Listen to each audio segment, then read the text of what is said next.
This episode of the CUInsight Experience is brought to you by Elan Credit Card. Elan partners with more than 250 credit unions to provide an outsourced credit card program. Welcome to episode 140 of the show. My name is Randy Smith. I'm one of the co-founders of CUInsight.com, and I'm excited you all are here today. This show is all about taking a deep dive with the leaders of the credit union movement who make it so great. Today, I am lucky enough to have a conversation with Joan Opp. Joan is the president and CEO of Stanford Federal Credit Union in California. So let's jump right in. Joan, good to see you again virtually this time. The last time I think we were in person.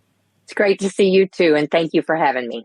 Oh, thank you for being here. I'll give a little background to the listeners. I saw you on stage at the California wine auction for the Credit Unions for Kids. You were one of the chairs this past year, and quite honestly, from your emotion and just how much fun you were having up there, I leaned over to Diana Dykstra and was like, I don't know Joan, but I'd love to have her on the podcast. She seems fun. So Diana made the introduction, and you and I have talked since then, but I was excited to have you here. But before we really jump in, for everybody that maybe doesn't know you, let's talk about the career. Where'd you start? How did it bring you to where you are today? And, do you remember that first time you heard about credit unions? Most of us didn't grow up as kids wanting to get into credit unions. So what's your story? It's true. And I think like most people, I fell into credit unions and am grateful that I did. So my career started with getting my CPA license in Tucson, Arizona. And I worked for a small firm in Tucson, 3 partners, about 20 people. And the partners started having some difficulties amongst themselves. So I thought, this makes me uneasy. I should maybe try to find another job. And I was hired by a firm, Cotton Parker Johnson, in Tucson that had a niche in credit unions. So when I was hired, I was kind of a little bit of do everything. I did taxes, I did nonprofit audits, and then our managing partner took me out on a credit union audit. And so we did that audit, and then we got back and he told the rest of his partners that he was moving me over to the credit union practice. And so that's what I began doing. So I eventually became a partner with Cotton Parker Johnson. We merged into what is now Clifton Larson Allen. Clifton Gunderson had several names, but for many years with the firm, I did nothing but credit union work, starting as a, auditor, senior auditor, and then into partners. And so just spent all of my time from there forward in credit unions. And eventually after 9/11, travel became different. After Enron, public accounting became different. And then our firm, our regional firm merged with a national firm. And I said to a client one day in Texas that, man, I think I could get used to this commute. And he called me 2 weeks later and said, if you're serious, I have a job. And I'm like, you don't have a job? And he's like, I do if you're coming. And so I went and I just flipped the desks and I've been on this side ever since.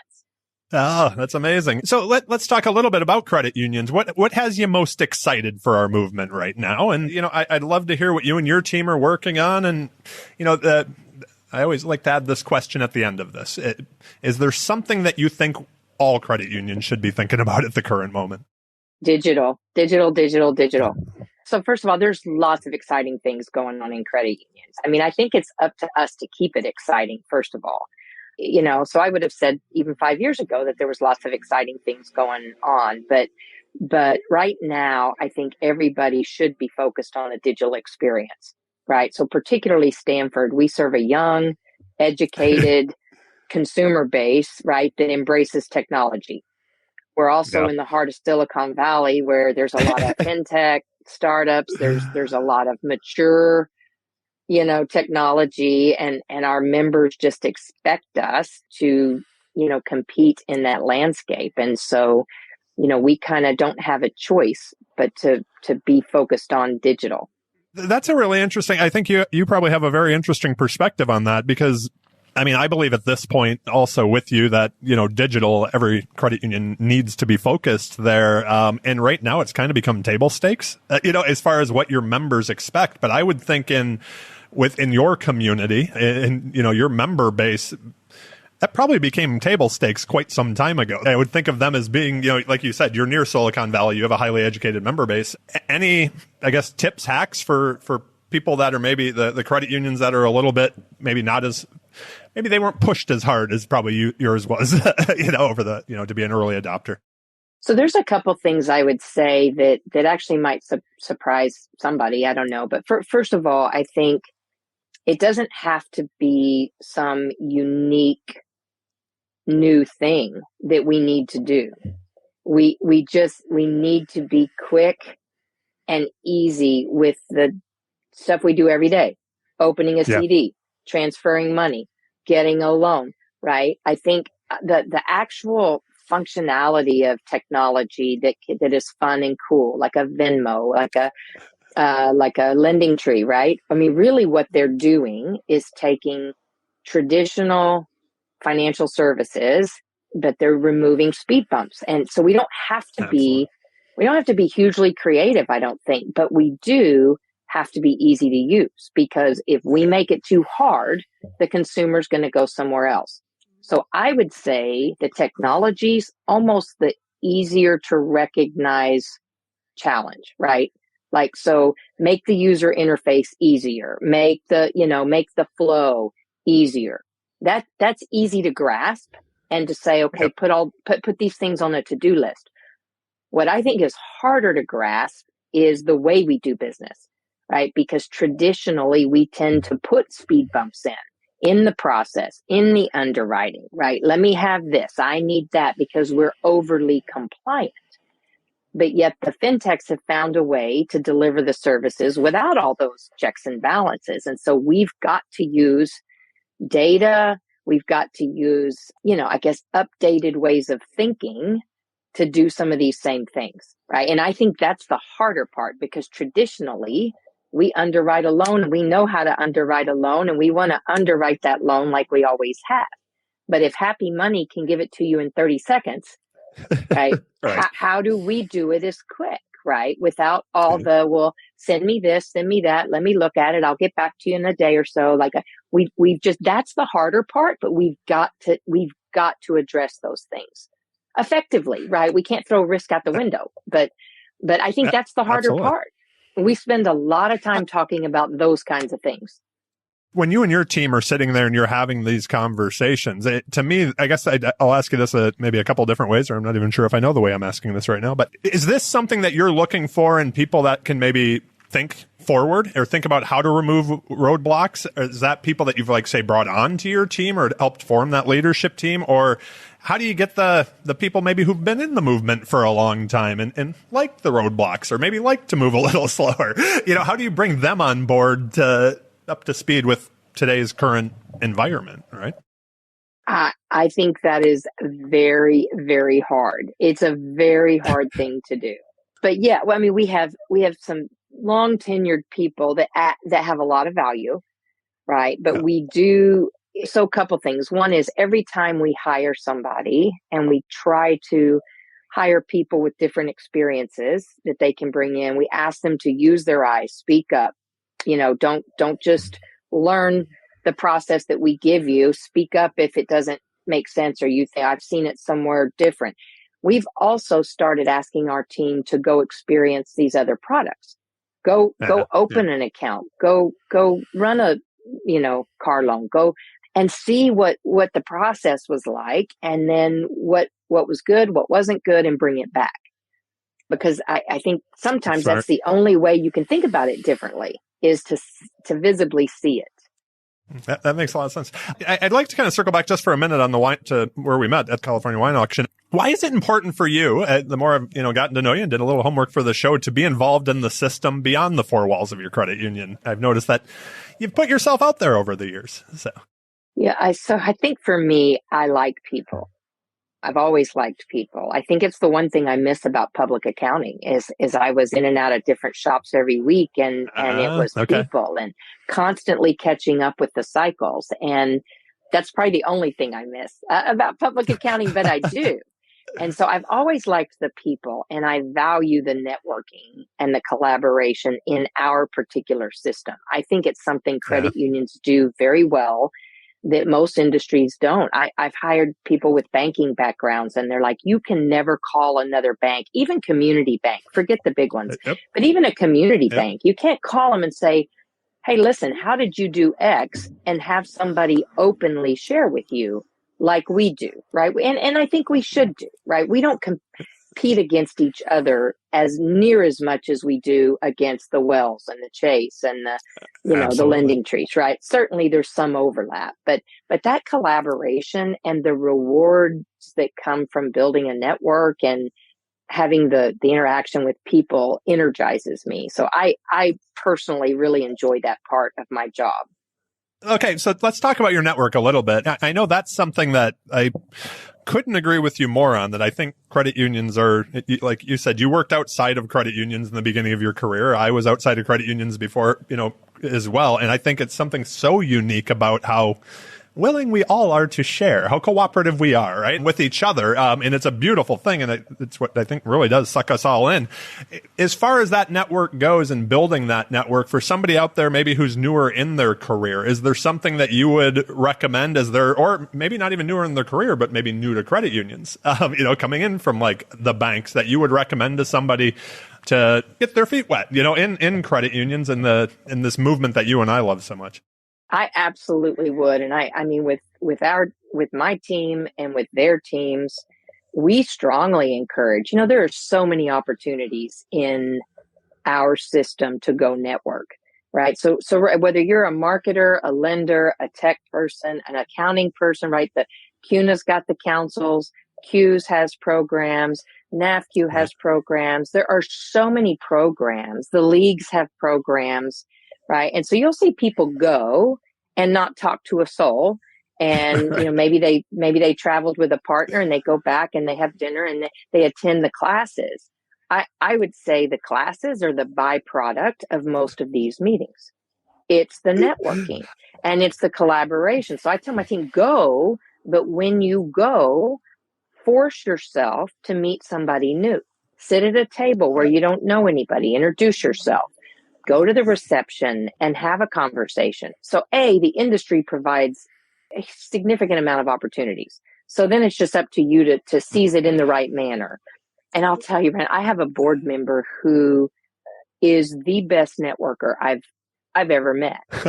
And I kind of learned from him to even step it up a notch. And, he invites me to all kinds of stuff and introduces me, and I try to follow up on contacts and it's expanded my friend network, but B, something will come up and I'll go, wait a minute, I met somebody that knows something about this. And it just really is, I think, really important. And I know, you mentioned we might talk about leadership, characteristics, but networking and building a repertoire of resources to go to, I think, is really important. The opportunities are there. Now you just have to do it.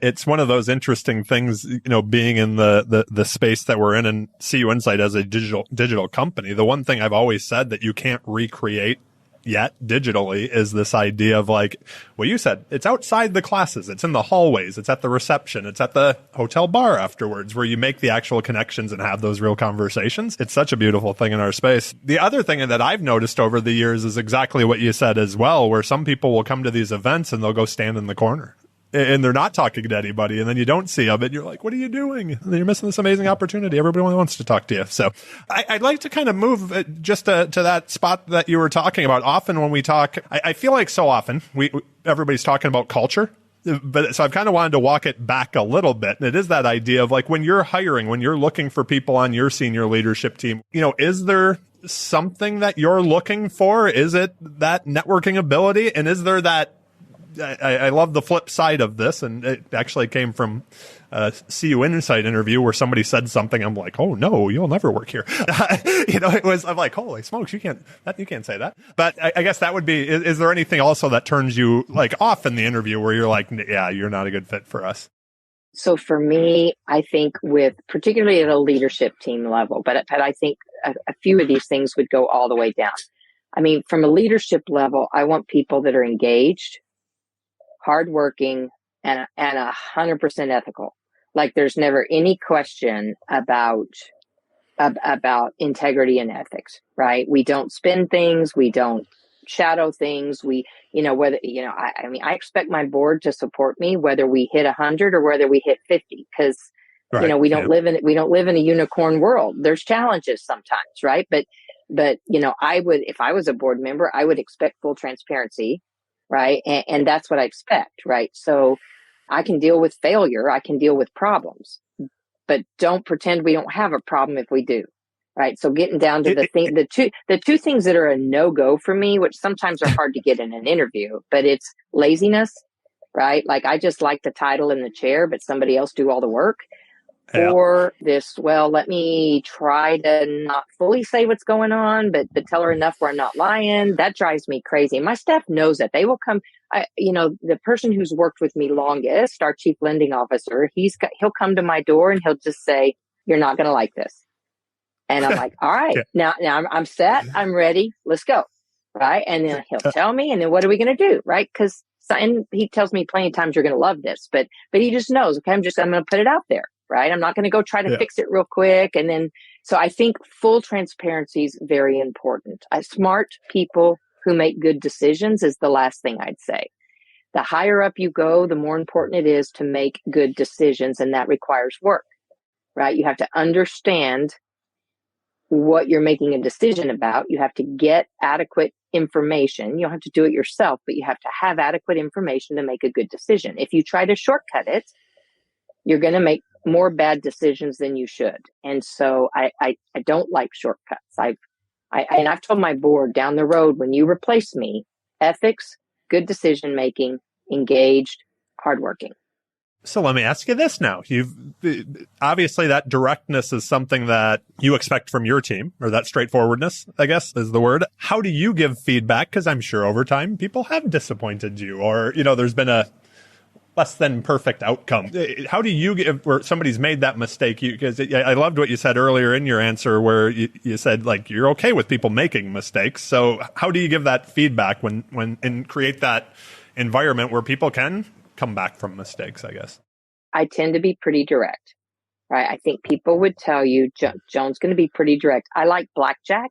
So if I have a good hand, you can know it. I'm not a poker player.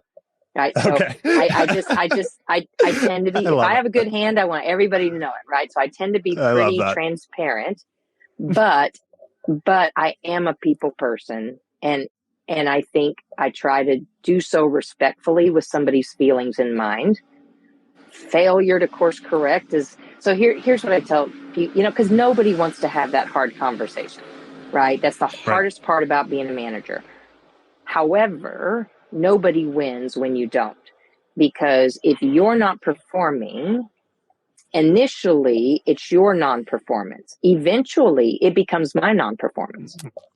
So the best thing I can do is try to establish more guidance, ask what help you need, give you more direction, and get it where it needs to be, because then you win and I win.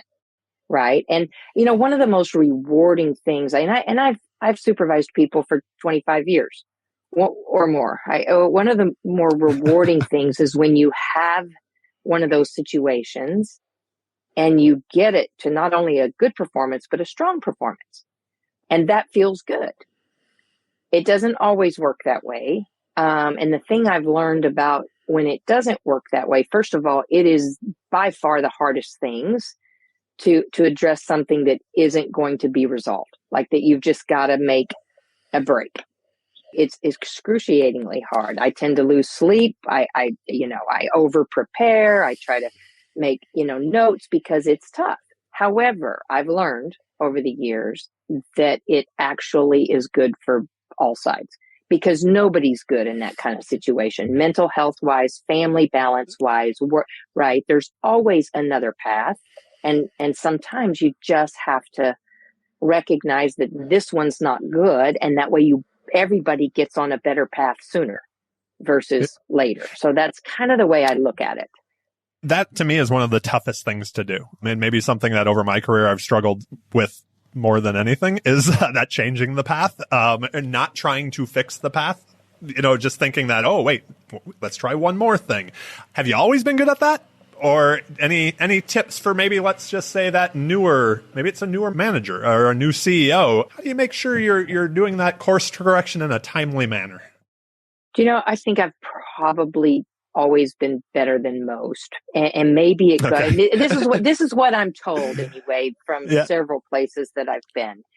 But I think it probably goes back to early on when I'm hiring auditors who travel 75% of the time. I had a lot of turnover, right? Which is not Yeah. unusual. And so you kind of learn, people come, they go, it gets hard, it gets right. Yeah. I've also had somebody say to me once, more than once actually, you can't hire right every time, but you can fire right every time. Right. Yep. So hiring's hard and sometimes you miss, but you can fire right every time. And that sounds really brutal when I say it. And I don't intend for it to be that way. I can probably count on hands. It's not like it sounds like maybe Right. Yep. I'm a machine at it, and I'm not. But you do owe your organization, right? And when you're in this role and the CEO is the top, but then you have your executives, then you have your management team. With that role comes the responsibility to work really hard to have the right people in the right seat. And then things get done. If you don't do that, things don't get done. And so sometimes we have found people are better in another seat, like not successful here, but really successful over here. And we've had Someplace some else. luck with that. And when that works, that's good too. But it's super important because otherwise, again, the failure starts to roll up and eventually it's on you because you didn't do what you needed to do. Let me ask you this. Let's talk about your seat specifically here. One of the things, as I've noticed in my career, as more friends have become CEOs and things like, and just even talking to more first-time CEOs, let's just say, even if they went to board meetings before, that CEO chair is a very different thing. You mentioned kind of the team and, that whole organization and the buck stopping there, but you also have a whole nother layer of the board relationship. So any tips, any hacks for that first time CEO or the person who wants to someday take your chair? Like, I keep trying to stay away from that. Like, it's lonely at the top, but in a sense, it can be right in the middle, right? So any advice there? And, with a volunteer board, sometimes dealing with that board member who thinks their way is always the right way. I'm sure you've had to deal with that too, where you're bringing them along as well. Any tips for the first time person who they've been to board meetings before, but they've never actually had to walk that line, I guess, as the CEO? So I would say a couple things. I think, and something for me that I've had going back a long way is be harder on yourself than anybody else will, right? You've got to have self-awareness about what is going good and what isn't going well. And if you're having that self-awareness, I think it's very important, actually. I think you learn, like I got an executive coach when I first became CEO. And the first thing he said to me is, if you need to get a pat on the back, you're in the wrong job. Right? So at this point, you can't go around looking for a pat on the back, right? Your job is now, you've got this responsibility to move the organization forward. I was also, again, lucky, and I would encourage any new leader as a CEO to use their network, because you really, and I've always been careful not to be there's just some things you don't say to a team, right? You've got to be, if I was having an issue with a particular board member, which I'm not, but there has been instances, you don't take that to your team. You can't, when I was EVP number 2 at a shop and I was having a problem with then CEO, you don't take that to anybody. You don't. Your job is to stay up, right? So you've got to lean on sources elsewhere for, whether you need to get an executive coach or whether you have good friends in similar roles at other organizations that you can lean on and use a shoulder for, right? I think that's important. I think with boards, you've got to realize that you have multiple bosses and you need to pick your battles and you need to listen. Like when I've had issues where somebody disagreed, and a couple early on where, we just had to call for a vote and the majority of the board agreed with me, a couple didn't. But what I did afterwards was I kind of let that issue go because it was done, right? It was voted on. We moved forward, but I made extra effort to spend more time dialoguing with those members just about other things, the business in general, and build the relationship. I had somebody that might have been considered by some board members as a detractor become a promoter. Because over time that the mutual respect would be built. It's like, okay, we don't have to agree on everything. I actually think that's a problem, not just with our industry, but I'm on several boards, right? You don't have to have 100% agreement, right? That's the whole beauty. Right. That's the whole genesis of diversity. Diversity is great in all ways, shapes, and forms, but it's built off of thinking differently, right? Absolutely. Right. We build it into male, female, ethnicity, right? But really diversity is about thinking differently. And so you don't always have to be in 100% agreement, and it's okay. I mean, and that's what I tell my team even. We call it a safe room in our boardroom. Like anything can come out in here. Once we make a decision, though, we got to be unified. I can't go and say, well, listen, I didn't agree with this, but that's what they voted on, so let's do it right. Once we leave that room as a team, we're unified. Until then, throw whatever you want to throw, right? Like debate, let's get it out here. But once we make and that's a professional. Like if my board told me to do something that, maybe I got overruled. My job is to go do it the best that I can, right? I spoke. Yeah, absolutely. I gave my 2 cents. A decision's been made. Now I got to go do it. And I got to do it with full enthusiasm, or that's on me. I love what you said about diversity of thought. That was something, again, personally for me, for much of CUInsight's history, we were very heavy founder driven. So it was always like when people came in, it was that talk of like the CUInsight way. And that's something over the past few years I've tried to stop saying completely, because it's not like, I want the CUInsight way. We want other people's way and people to think about that. So anyways, I want to respect your time here, but there is one question that I was looking forward to ask you before we have a little bit of fun with the rapid fire questions. And a lot of this comes from where you're located. This idea that, as you mentioned, being in Silicon Valley and being in a very tech forward area, for credit unions to compete for talent, for the best of the best, right? Like, what does a career in credit unions look like down the road? Or what do you think it needs to look like, I guess? I mean, my guess is there aren't many credit unions that have to compete for talent as much as you maybe do. Man, it's tough. I will tell you, it's really tough. I hate to say that it's almost really good for us to see the headlines from the CEO of Google saying they're pausing hiring, and Salesforce and Amazon, and Elon Musk wants to lay off 10%. I'm like, that means people become available for us, right? There's jobs out there. So I'm like, okay, bad for you, good for us. So I think credit unions every year become closer and closer to a technology company that just happens to do financial transactions, first of all. Mm-hmm. So I think we have to continue to hire people that are comfortable with technology. I think we have to do a better job of giving career pathing, particularly we're $4 billion in assets, but we're 210 employees, right? And so, you bring somebody in, there's 200 positions. We've got to help them see a career path, right? Regardless of where it's at, so that we can hang on to people that take that knowledge base and move it up. So hire people with the aptitudes. I think almost everything we do is trainable, right? I mean, there's some highly technical things, right? Configuring servers, right? I mean, building firewalls, that's very highly technical. But learning, to process a loan or open an account or do a QA review, a lot of what we do is trainable if you have some intelligence and you're attentive to detail and you're engaged, right? So I think hire for aptitude and help people see a career path so we can hang on to them. And then talk a lot about our mission. We have a lot of employees that have worked at startups that say, man, I really love what we do to help people. Right. And so, I've had even programmers tell me, I like telling people what we do organizationally to help people. And so it sounds cliche, but it's really not. And, we rolled out a affordable home ownership program for minorities recently. And I've had employees just crying, telling me, thank you for letting me work on this. That, I'm hearing these people say, I'd never thought I'd own a home.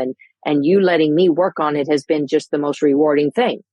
And so it sounds cliche. I don't think it is. I think a lot of employees really do find a positive in that. And if they go home and tell their family, I help people. And so we've just got to keep talking about that. For many of us, I think there's that spot in credit unions or in our career in credit unions where the dots kind of connect. And it does feel good to know that you work in that space, or you hear a story about somebody that was helped, or whatever happens to be. So that's, I love that. That's beautiful. I'd love to, geez, I mean, we're running low on time, but I'd love to hear more about the affordable house program too. That's amazing.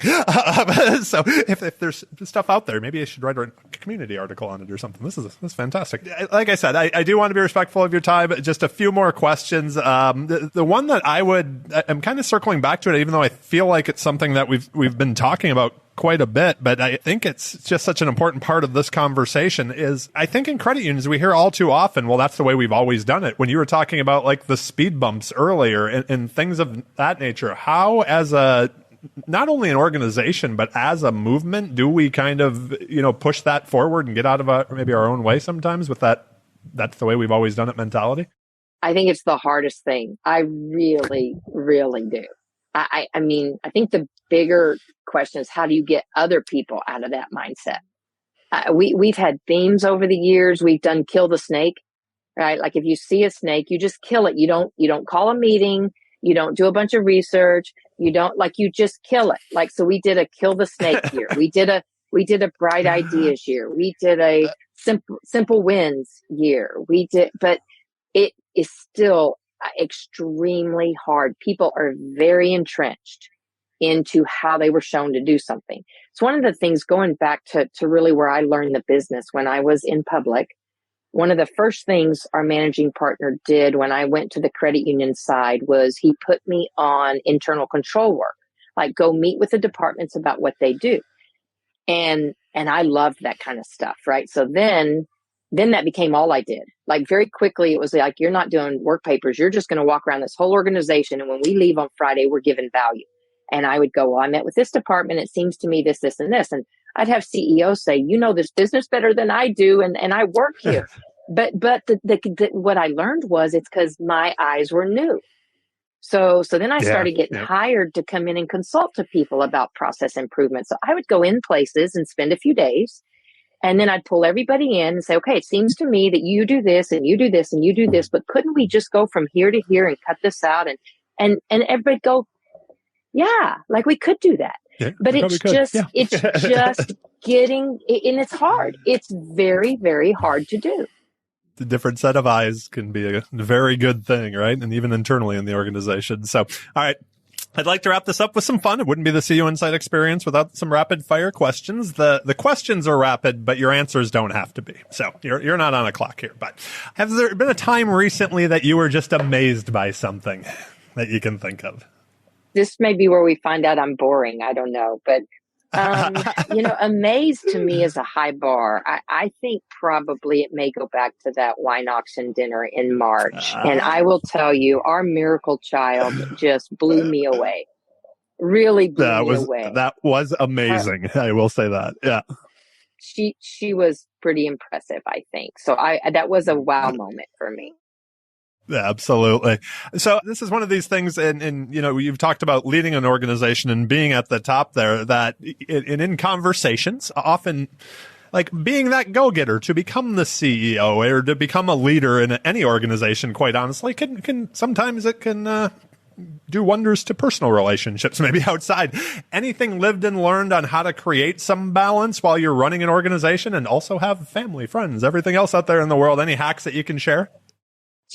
Honestly, this is something I think I've actually always done well. I mean, going back to when I was single and I had a roommate, now I'm married. I've got 2 kids, 20s, and I've had more people tell me that so I always say work hard, play hard, right? And going back, my roommate's like, you work harder than anybody I know, but you have more fun than I do. Like you just do it. I always have. Like, I coached volleyball for my 7th, 8th grader at the time. I don't miss games. I think I'm supportive of my husband. He's always been supportive of my career. And there's been many a night they go to bed and I log back on and do something that needs to be done. But I've just always done it. I've always balanced the family and work. And my girls, they're now 24 and 20, in a couple weeks 20, and they're like, Mom, like, you work hard, play hard. That's a sign at our cabin, actually. And they'll say, like, you do this, but my friends talk about how you work hard, play hard. Like, I have a lot of energy and I don't like to sit still. So it just makes it easy to keep up with everything. Just to do it all. Amazing. So, best piece of advice you ever received? Too much of a good thing is a bad thing. Oh, who gave you that advice? Ron Parker, probably, at the firm. Too much of a good thing is a bad thing, personally or professionally, right? Too much of a good thing is a bad thing. There you go. So, is there anything, and this is just one, because I was laughing at myself one day in the grocery store, but is there anything that you're unreasonably cheap or thrifty on? I am not a brand girl, right? I'm not paying $1,000 for a pair of shoes because it's got a designer name on it. I just never have been. I love it. What's the greatest album of all time? That one you can listen to from front to back. So I am not an album. I love music, all kinds of music. Yep. But to be honest, I rarely know who's singing it. I have to ask my husband, like, who is that? Who's singing that song? I like that song. So I'm not an album person, but I love music, particularly live music. Ah, fantastic. Is there something you're currently reading or a book that over the years you've gifted people or you think everybody should read? So personally, I just got done reading this book called Verity. And then I had my daughter read it, and we both talked about it so much. We're now going to do a daughter wine book club. And so we're reading something called My Lovely Wife. Very dark, actually. Verity is actually a very good book. From a work perspective, Crucial Conversations is a great book that our team read together. I actually just gave it to my daughter and her boyfriend when he was here visiting this summer. I've lent it to several employees. I just think, go back to managing this whole thing about crucial conversation. I think it's an old book. It's not new, but it is a really good book about communication and having that difficult conversation, whether it's personally or professionally. I really love that book. That is a good one, that's for sure. When you hear the word success, who's the first person who comes to mind? Condi Rice. Tell me Condoleezza Rice, I should probably say. I just think she's accomplished at anything she sets her mind to. Whether it's politics, teaching, football, golf. That's a first on the show, but I can see exactly why you would say that. So the last question I have for you, any final thoughts you'd like to share or asks of our listeners out there? Yeah, my final thought would be if you're still listening, thank you. I don't know that I have that much of value to say. I love it. But oh my gosh, it's been amazing. I just appreciate the folks out there in our industry. And if I don't know you, would love to get to know you. So just keep doing what we're doing and let's see what we can accomplish together. Well, there we go. That is it. Thank you so much, Joan, for being on the show. I greatly appreciate you spending time with me today. And if people have additional questions of you, they want to reach out, what's the best way to find you? LinkedIn, email, Twitter? What's your poison? I don't tweet or twerk, but I do have a LinkedIn, and my joan@sfcu.org is my email address, but definitely on LinkedIn as well. Not hard to find.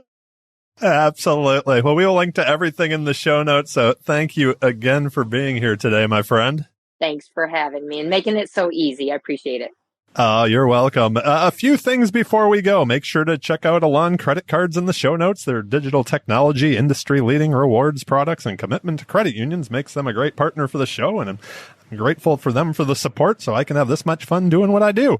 Please also subscribe to the CUInsight experience on your favorite podcast player. We're on them all. And if you're looking for a book mentioned on the show, like the few that Joan mentioned, a quick Google of the CUInsight experience podcast book list, and your next read is on its way from Amazon. Last, but certainly not least, I want to thank all of you for listening. Y'all rock. I appreciate the kind words that come in about the show. So be well, friends. I hope to see you all soon.